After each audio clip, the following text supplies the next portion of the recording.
Gentlemen, welcome back. It's a brand new best of 3 for the WCS America and Canada qualifiers, and this is actually an American versus a Canadian, so wouldn't you know it. In the top left corner of the map, start the game saying he needs his Ravagers. I guess he's playing a lot of Legacy of the Void. It's going to be the green standalone teamless player ViBE.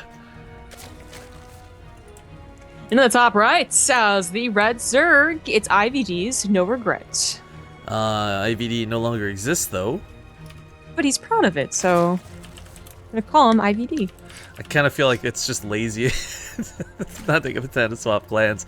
Because I imagine NoRegret, like many of the other players, have a lot of barcodes that they tend to play on, rather than paying too much attention to their main account. The I think it was IVD was absorbed, not Sidestorm Gaming. What's the other one? Team Ascension, I think. Right? They kind of absorbed them all into their ranks. Yeah, there was some absorption technically, I guess, but really a lot of people just left and joined other teams.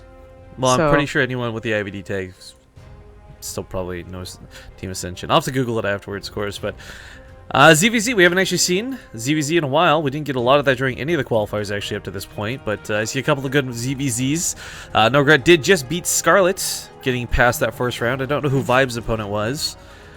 Or rather, I know who it was. I just don't know who Tragic is.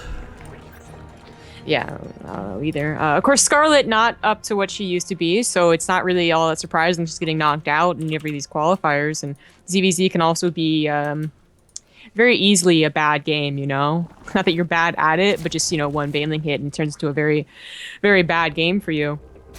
So I'm not really sure what to talk about that in regards to this game. It's again a ZVZ, you know, ViBE, the more well-known name, but not necessarily like... oh, he's definitely going to win this because, you know, we know him so much, you know, better. Well, I mean, he had a really good showing in the last qualifier. And ViBE, he's a player who's been to WCS before. It's not like he's never qualified at any point. But, yeah, I mean, I don't know.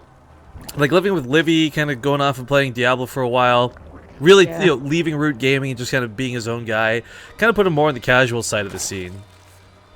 It did, yeah. I got the same impression as well. I think there was a time... he was playing like a lot of World of Warcraft. Oh, that's right. We talked to him last BlizzCon where he was just like, yeah, I played a lot of World of Warcraft. Yeah, I've actually watched a couple of his streams. Yeah, right? So, you know, there was a time where he was like a pretty good NA pro. I mean, he still is, you know, comparatively, right? Like, is anyone actually in these qualifiers probably is.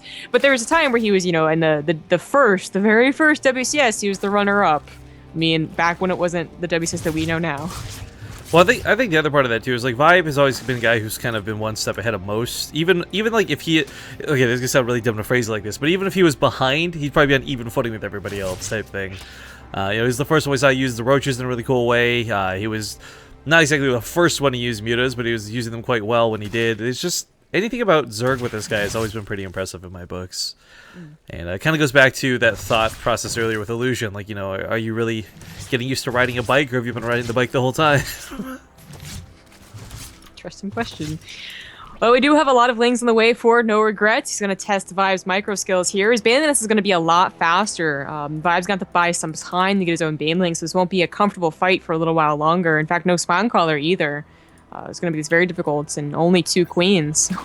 Really is in like the worst position I guess he could be. Yeah, I guess if he didn't have any Baneliness, that would be the worst position. But he's got some work to do to make sure this doesn't just cripple him too much. The game can't even go on. I mean, it's such a big all-in coming in. If there's that creep spread, if you had that wall off, this is an easy hold. But ViBE looking to be in a bit of a rough spot. That Baneliness still not done. Lots of these speedlings just getting on top of everything. Queen's not on that ramp.